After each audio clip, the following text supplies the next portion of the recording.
Gold trusted gold buyers మీరు తాకట్టు పెట్టిన బంగారాన్ని విడిపించి ఈ రోజు ఉన్న మార్కెట్ ధరకు కొనబడను. నమస్తే, welcome to I dream weekend update with కవిత.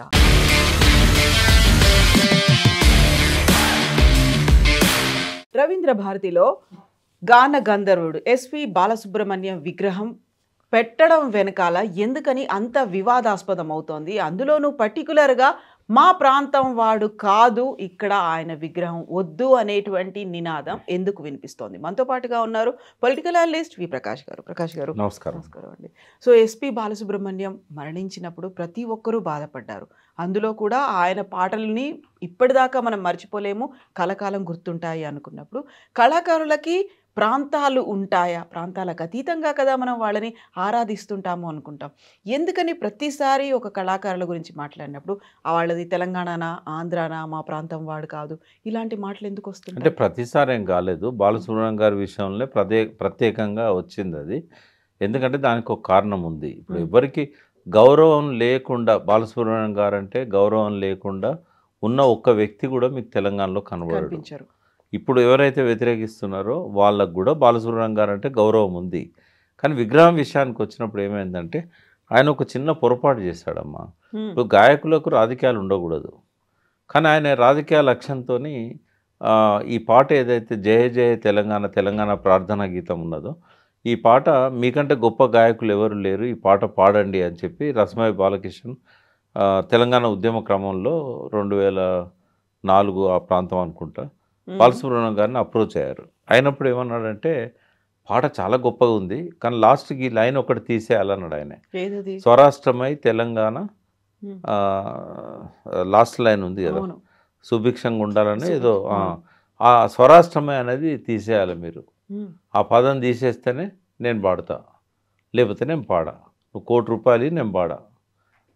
అయితే ఆయనే రాజకీయం పెట్టుకున్నాడు. ఇప్పుడు గతంలో ప్రత్యేక ఆంధ్ర ప్రత్యేక తెలంగాణ ఉద్యమం జరిగిన టైంలో 1973లో ఎన్టీ రామారావు, నాగేశ్వరరావు గారు కూడా దీక్ష చేశారు ఈ రాష్ట్రాన్ని విడగొట్టాలని. అంతకంటే ముందు కృష్ణ గారు దీక్ష చేశారు. 69 ఉద్యమం వచ్చినప్పుడేమో సమైక్యంగా ఉండాలన్నారు. రాజకీయాలు లేకుండా ఏనాడు కళాకారులు లేరు, వాళ్ళ ఒపీనియన్స్ వాళ్ళు స్వేచ్ఛగా ఎక్స్ప్రెస్ చేశారు. కాబట్టి వాళ్ళ స్పందనను బట్టే తెలంగాణ సమాజం ప్రతిస్పందిస్తుంది. కాబట్టి బాలసుబ్రహ్మణ్యం గారు ఆ మాట అనడంతో తెలంగాణ హర్ట్ అయింది. అప్పుడు ఒక పెద్ద డిబేట్ అయింది దీని మీద. ఆయన ఎట్లా అంటాడు, ఆయన గాయకుడు, ఏ పాటైనా పాడాలి. ఇప్పుడు క్లబ్ సాంగ్స్ ఆయన ఇష్టమై పాడుతున్నాడా? అడ్డమైన బూతులు పాడిన పాటలు కూడా ఉన్నాయి కదా. ఒక గాయకుడు అన్నప్పుడు సినిమాలలో వాళ్ళు ఏ అసైన్మెంట్ ఇస్తే ఆ అసైన్మెంట్ తీసుకుంటారు. కొంతమంది మాత్రం బాలమురళీకృష్ణ లాంటి వాళ్ళు, ఘంటసాల లాంటి వాళ్ళు కొన్ని నియమాలు పెట్టుకున్నారు, మేము ఇవి పాడతాం ఇవి పాడం. అది క్యారెక్టర్ సంబంధించిన విషయం. కానీ బాలసుబ్రహ్మణ్యం ఏనాడు కూడా ఎటువంటి పాట ఇచ్చినా చెత్త పాటలు కూడా పాడిండు, మంచి పాటలు కూడా పాడిండు. అది వేలాది పాటలు అన్ని భాషలలో పాడిండు. ఒక గాయకునిగా ఆయనకు అపరూపమైన గౌరవం తెలంగాణ ఇస్తుంది. ఎప్పుడు కూడా ఆయన విగ్రహం పెట్టద్దని తెలంగాణ వాళ్ళు ఎవరు అనరు. కానీ రవీంద్ర భారతిలో పెట్టాలనుకున్నప్పుడు ఇక్కడ వద్దు, మీరు ఫిలిం నగర్లో ఫిలిం క్లబ్ ఉంది, అక్కడ పెట్టండి. గొప్ప గాయకుడు, ఆయన సినిమాలకే ఎక్కువగా పాడాడు, కాబట్టి అక్కడ పెట్టండి, గౌరవిస్తాం. ఇక్కడ మాత్రం వద్దు. మా ఆకాంక్షలకు విరుద్ధంగా రవీంద్ర భారతి అనేది ఇది తెలంగాణ ప్రజల కళలకు, వాళ్ళ సాంస్కృతిక కార్యక్రమాలకు ఆలంబనగా ఉండాలి. సమైక్య రాష్ట్రంలో మాకు ఇక్కడ అవమానం జరిగింది, మా వాళ్ళకి ఇక్కడ రవీంద్ర భారతి హాల్ కూడా ఇవ్వలేదు, తెలంగాణ వద్దన్న. ఇప్పుడు ఘంటసాల విగ్రహాన్ని ఎవరైనా వద్దన్నారా? అక్కడే ఉంది ఘంటసాల విగ్రహం. బట్ బాలసుబ్రహ్మణ్యం మా పాట పాడనన్నాడు కాబట్టి మేము వ్యతిరేకిస్తున్నాం అని చెప్పేసి ప్రతి ఒక్కరు కూడా ఉద్యమంలో పాల్గొన్న వాళ్ళు ఇదే మాట మాట్లాడుతున్నారు. కాకపోతే ప్రొజెక్ట్ అవుతున్నదంతా కూడా ఆయన ఆంధ్రావాడు, ఆయన విగ్రహం ఇక్కడ ఎందుకు పెట్టాలి, తెలంగాణ లేదమ్మా, ఆంధ్రావాడు కాబట్టి విగ్రహం పెట్టద్దని ఎవరు అంటలేరు, తెలంగాణలో విగ్రహం పెట్టద్దని కూడా ఎవరు అనట్లేదు. ఇప్పుడు మీరు వ్యతిరేకించే ప్రతి ఒక్కరిని అడగండి, ఇక్కడ పెట్టొద్దు అంటున్నారు. రవీంద్ర భారతి ఇది మా సంస్కృతిని ప్రతిబింబించే విధంగా ఉండాలి, మా జాతీయ గీతాన్నే పాడడానికి నిరాకరించిన వ్యక్తిని ఇక్కడ మేము పెట్టనీయమని చెప్తున్నారు. ఆ ఒక్క మాట ఆయన అనకపోయి ఉంటే, ఇప్పుడు రామకృష్ణ గారు పాడారు, ఫస్ట్ పాడింది రామకృష్ణ, బాలసుబ్రహ్మణ్యం పాడనంటే ఇమీడియట్గా రామకృష్ణ గారిని అడిగారు. ఎందుకంటే ఆయన తర్వాత ర్యాంకులో ఉన్నది రామకృష్ణ, అప్పుడు ఫామ్లో ఉన్నాడు. ఆయన పాడిండు కదా, ఆయన ఆంధ్రే కదా, సుశీల గారికి స్వయాన బంధువు ఆయనే, ఆయన పిన్ని అవుతుంది సుశీల. మరి ఆయన పాడిండు కదా, ఆయన నేను ఈ లైన్ ఉంటే నేను పాడినని చెప్పాడు ఆయన. అంటే నేను అనేది ఏంటంటే ఆయనే తెలంగాణ స్వరాష్ట్రమై అనే పదం తీసేస్తేనే పాడుతా అన్నాడు కాబట్టి అది ఇక్కడ వివాదాస్పదం అవుతున్నది. ఆంధ్రావాడు ఆయన విగ్రహం పెట్టద్దని ఎవరు అనలేదు, ఆయన తీసుకుపోయి ట్యాంక్ బండ్ మీద పెట్టుకోండి, ఎవరు వద్దంటున్నారు. నేను అనేది ఏంటంటే త్యాగయ్య విగ్రహం ఉన్నది, త్యాగయ్య విగ్రహం పక్కన ఘంటసాల అది పెట్టండి. ఇప్పుడు తెలంగాణలో ఎంతోమంది గాయకులు ఉన్నారు కదా, ఇప్పుడు రవీంద్ర భారతిలో గద్దర్ విగ్రహం ఉండాలి, రవీంద్ర భారతిలో ఓ అందేశ్రీ విగ్రహం ఉండాలి, ఓ గూడ అంజయ్య విగ్రహం ఉండాలి. ఇది మా తెలంగాణ కళలకు సంస్కృతికి ఒక ఆలంబనగా ఉన్న ప్రాంతం ఇది. కాబట్టి ఆ ప్రెమిసెస్లో వద్దు అని అంటున్నారు. సరే, సింబాలిక్గా ఘంటసాల విగ్రహం ఉన్నది, దానికి మాకేమో అభ్యంతరం లేదు, ఇప్పుడు మాత్రం పెట్టకూడదు అనేది. కాబట్టి బయట ఎక్కడైనా పెట్టుకోవచ్చు, త్యాగరాయ గాన సభ ఉన్నది, సిటీ సెంట్రల్ లైబ్రరీ ఉన్నది, ఎక్కడైనా పెట్టుకోవచ్చు, కానీ ఈ పర్టికులర్ రవీంద్ర భారత్ దగ్గర పెట్టొద్దు అనేది. ఇదే జయ జయ హే తెలంగాణకి సంబంధించి స్వరకల్పన చేయడానికి ఎంఎం కీరవాణికి ఎలా ఇస్తారు అనేటువంటి అప్పుడు కూడా ఇలాగే విమర్శలు, ఆరోపణలు వినిపించాయి కదా. వచ్చింది. అప్పుడు వచ్చిన కోణం ఏంటంటే ఒక మంచి ఉద్విగ్నమైన స్వయంగా అందశ్రీ గారే స్వరకల్పన చేసిన పాటను ఎందుకు పాడు చేస్తారు, మళ్ళీ అది తెలంగాణలో ఎవరు లేనట్టుగా తెలంగాణ రాష్ట్రం వచ్చిన తర్వాత కూడా ఒక ఆంధ్ర కళాకారునికి సంగీత దర్శకునికి ఎందుకు ఇవ్వాలి అనేది వచ్చింది అక్కడ. అంటే ఆయన తక్కువ చేయడం కాదు, ఆయనను అవమానపరచడం కాదు. ఒక ఆల్టర్నేటివ్ మన వాళ్ళు ఉన్నారు కదా, సంగీత దర్శకులు ఎంతోమంది ఉన్నారు, వాళ్ళకి ఇవ్వచ్చు కదా. సరే, అది అందశ్రీ ఇష్టం, ప్రభుత్వం ఇష్టం, కానీ ఆ పాటకు అదివరకు ఉన్న గౌరవం ఇప్పుడు రాలేదమ్మా. అంటే ప్రభుత్వ పరంగా వచ్చింది, అంతకంటే ఒక రాష్ట్ర గీతంగా గుర్తించడం అనేది గొప్ప నిర్ణయం. రేవంత్ రెడ్డి గారికి థ్యాంక్ చెప్తాం. కానీ ఆ పాట స్వరకల్పన అందశ్రీ చేసినట్టుగా కీరవాణి చేసినట్టు లేదు. అది కీరవాణి చేసింది అంత ప్రజలను ఆకట్టుకోలే. ఇప్పుడు ఎవరినైనా మీరు పిల్లల్ని జయ జయ పాడమంటే ఆ పాత ట్యూన్లో వాడతారు తప్ప కీరవాణి ట్యూబ్లో ఎవరు వాడరు. అది ఒక ఉద్విగ్నభరితమైన ఒక తెలంగాణ స్వాతంత్ర గీతం. అది దాన్ని ఒక సినిమా పాటలాగా స్వరకల్పన చేశారు కీరవాణి గారు. అది అందుకోవట్లేదు. ఆయన బహుశా ఆయన మనసులో ఏముండొచ్చు అంటే అది ఉద్యమం కోసం చేసిన పాట, ఇది తెలంగాణ వచ్చినాక సంతోషంగా పాడుకునే పాట అని చెప్పి ఉంటారు కీరవాణి గారికి. అందుకని ఆయన దాని ట్యూన్ను మార్చేశారు. అది బాగాలేదని నేను అనను, బట్ అది ఎందుకో ఉద్యమకారులను ఆకట్టుకోలేకపోయింది. సరే, ఏదన్నా కానివ్వండి, అందశ్రీ గారు ఇప్పుడు లేరు కాబట్టి దాని గురించి మనం మాట్లాడొద్దు. నేను కూడా పర్సనల్గా చెప్తున్నాను ప్రభుత్వానికి, రవీంద్ర భారతిలో పెట్టి బాలసుబ్రహ్మణ్యం గారిని అవమానపరచొద్దు. ఎందుకంటే రేపు వీళ్ళందరూ వ్యతిరేకిస్తున్నప్పుడు ఆ విగ్రహాన్ని ఆడబెడితే దానికి గౌరవం దక్కదు. రేపు ఎవరైనా ఆ విగ్రహాన్ని కూలగొట్టవచ్చు. రవీంద్ర భారతిలో 24 గంటలు 365 రోజులు మీరు రక్షణ ఇవ్వలేరు.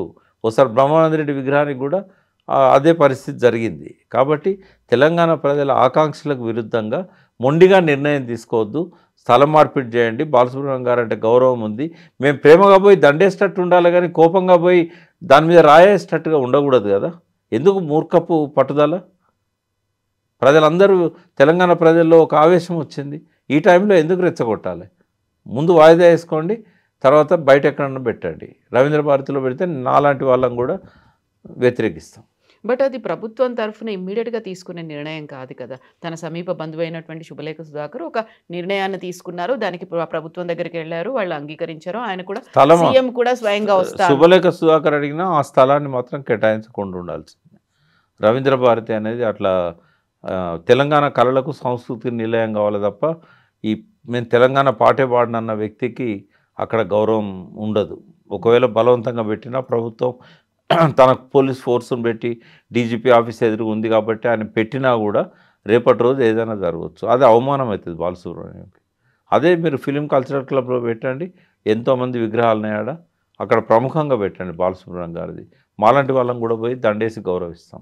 ఆయన జయంతి రోజు, వర్ధంతి రోజు పోయి దండం పెట్టుకుంటాం. కాబట్టి ఇక్కడ మాత్రం వద్దు.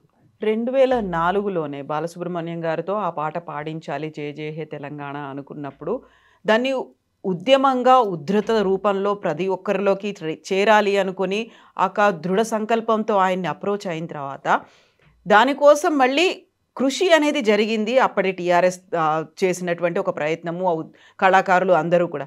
బట్ దాన్ని ఎందుకని మళ్ళీ రాష్ట్రగీతంగా చేయడంలో ఒక అలసత్వం, ఒక నిర్లక్ష్యం కనిపించింది అనేది అదే అందశ్రీ కూడా అన్నారు. అంటే అక్కడ ఏమైందంటే ఒరిజినల్ పాట వేరు, ఉమ్, అది అందశ్రీ రాసింది. ఈ పాటలో కొన్ని చరణాలలో కొన్ని పదాలు, కొన్ని సెంటెన్సెస్ కేసీఆర్ గారు రాశారు. అది వివాదాస్పదం. ఎందుకంటే దానికి అందశ్రీ ఇష్టపడాడు. కేసీఆర్ గారికి అందశ్రీ మనస్తత్వం తెలుసు. అప్పుడు పాడడానికి ఉద్యమంలో ఆయన దాన్ని అడ్డుకోలేదు, కానీ రాష్ట్ర గీతంగా పెట్టాల్సి వచ్చినప్పుడు నేను రాసిన పాటనే పెట్టాలి అని చెప్పేసి ఆయన అన్నట్టుగా కేసీఆర్ గారికి తెలిసింది. నేను అనలేదు అని అందశ్రీ గారు అన్నారు. ఇప్పుడు ఆయన లేడు జవాబు ఇవ్వడానికి, కానీ ఆయన వీడియోలు ఉన్నాయి. బహుశా ఆయన దేశపతి శ్రీనివాస్ను ఉద్దేశించి అన్నాడో, లేదా ఆ మాటలను నేను కూడా అన్నాను కాబట్టి నన్ను ఉద్దేశించి అన్నాడో నాకు తెలియదు, కానీ అందశ్రీ గారు ఒక వీడియోలో అన్నాడు ఏంటంటే, నేనేదో కేసీఆర్తో మాట్లాడినట్టు, ఆయన రాసిన వాటిని నేను వద్దన్నట్టు, నేను రాసిందే కావాలని పట్టుబట్టినట్టు కొంతమంది మీడియాలో చెప్తున్నారు. అది కరెక్ట్ కాదు. నేను ఆ తెలంగాణ వచ్చినాక ఆయన కలవనే లేదు, నేను అడగడం లేదు, నాతో ఆయన చర్చించని లేదు అన్నాడు. ఇది కేసీఆర్ గారే ఇప్పుడు బతుకున్నది వాళ్ళిద్దరిట్లో కేసీఆరే కాబట్టి ఆయనే చెప్పాలి ఎందుకు పెట్టలేదు అనేది. అసెంబ్లీలో ప్రశ్న వచ్చినప్పుడు మాత్రం అందశ్రీ ఉన్నాడు. అప్పుడు అక్కడ ఏమన్నాడంటే, మేము ఇంకా నిర్ణయం తీసుకోలేదు అన్నాడు తప్ప ఈ పాటను మేము గుర్తించలేము అని చెప్పలేదు. కాబట్టి అది వివాదాస్పదమైంది. రాష్ట్ర గీతంగా ఆయన పెట్టకపోవడం అనేది మీరు అన్నట్టు అలసత్వం కావచ్చు, ఆలస్యం కావచ్చు, కానీ నేను పెట్టను అని మాత్రం ఎన్నడూ కేసీఆర్ చెప్పలేదు. ఇప్పుడు మీరు ఒక మాట అన్నారు, బాలు గారు ఆ పాట నేను పాడనన్నారు, లాస్ట్లో ఉన్నటువంటి లైన్ తీయనంత వరకు. ఈ మాట అందశ్రీ గారికి కూడా తెలుసా? అందరికీ తెలుసు. పోయిందే అందశ్రీ రస్మయి. ఓకే, బాలసుబ్రహ్మణ్యం గారి దగ్గర పోయిందే వాళ్ళిద్దరు. ఎందుకంటే అందశ్రీ గారిని బాలసుబ్రహ్మణ్యం బాగా గౌరవిస్తాడు, ఆయన పాడతా తీయలో కూడా చాలా గౌరవించాడు. కాబట్టి అందశ్రీని తీసుకొని పోయిండు. నాకు తెలిసినంత వరకు రస్మయి బాలకిషన్ కరెక్ట్ చేయాలనుకుంటే బాలకిషన్తో మీరు మాట్లాడాలి. కాబట్టి అందశ్రీకి తెలుసు కూడా అది. ఎన్నోసార్లు అందశ్రీ మాతో మాట్లాడినప్పుడు కూడా బాలు పాడుంటే బాగుండేది, బట్ ఆయన ఈ లైన్ తీసేయమన్నాడు, మన వాళ్ళు ఒప్పుకోలేదు అన్నాను. అది తీసేసినాక ఏముంటుంది అన్నాడు మళ్ళీ ఆయనే. కాబట్టి అది బాలసుబ్రహ్మణ్యం చేసిన ఒకే ఒక్క పొరపాటు వల్ల ఇవాళ ఇక్కడ వద్దని అంటున్నారు తప్పితే ఆయన మీద గౌరవం లేక కాదు, ఆయన విగ్రహం ఇక్కడ పెట్టొద్దని కాదు, కేవలం ఆయన ఆంధ్ర అని కాదు, ఇంకేది కూడా కాదు. అయితే నేను కూడా నేను ఎందుకు వద్దంటున్నా అంటే, బాలుగారికి గౌరవం దక్కదు కాబట్టి. మీ ఉద్దేశం ఏంది? బాలుగారికి గౌరవం దక్కాలని. శోలేఖ సుధాకర్ ఎవరు? ఆయన దగ్గర బంధువు కదా, శైలజ భర్త, శైలజ ఆయనకు చెల్లె. కాబట్టి వాళ్ళు అడుగుతారు కుటుంబం తరఫున, నువ్వు ఆ స్థలమే ఎందుకు ఇవ్వాలి? రేవంత్ రెడ్డి తెలియదా? కాబట్టి ఇవాళ తెలంగాణ ఉద్యమంలో పాల్గొన్న వాళ్ళు దాన్ని వ్యతిరేకిస్తున్నప్పుడు అక్కడ పెడితే కనుక అవమానం జరుగుతుంది. గౌరవం దొరకాలని మేము కోరుకుంటున్నాం కాబట్టి ఇక్కడ నుంచి మార్చమంటున్నాం. అవమానం జరగాలని మీరు అనుకుంటే ఇక్కడ పెట్టండి. మళ్ళీ చెప్తున్నాను నేను రేవంత్ రెడ్డి గారికి, బాలుకు గౌరవం దక్కాలని మీరు అనుకుంటే షిఫ్ట్ చేయండి. బాలుకు అగౌరవం ఉండాలి, ఈ విగ్రహాన్ని ధ్వంసం చేయడమే మీకు ఇష్టమైతే ఇక్కడ పెట్టండి. రవీంద్ర భారతిలో ఇక్కడ అంటే కేవలం రవీంద్ర భారతిలో ఆయనకే వదిలేద్దాం. అగౌరవమా గౌరవమా తెలుసుకోవాల్సింది ఆయనే. ఎస్ ప్రకాష్ గారు, thank you so much. Thank you. And for more videos, Please subscribe to iDream. Please subscribe to iDream. Please subscribe iDream. And please subscribe to iDream. For more videos, subscribe to iDream. please like, share and subscribe to the channel. Congratulations, iDream. Subscribe to iDream. Subscribe to iDream. So subscribe to iDream Media. iDream ki iDream team andarki huge congratulations. Please subscribe iDream Media. Please subscribe to iDream. Subscribe iDream. Please subscribe to iDream. iDream అంటే నా కళల channel subscribe చేసుకున్న నోరు తిరుగుతలేదు, మీరైతే గంట గుర్తు కొట్టండి. For more such videos, please subscribe to iDream. Subscribe to iDream. Please subscribe to iDream. Please subscribe iDream Media. Please do subscribe to iDream. Please subscribe to iDream Media. For best entertainment and information, please subscribe iDream. And don't forget to subscribe to iDream.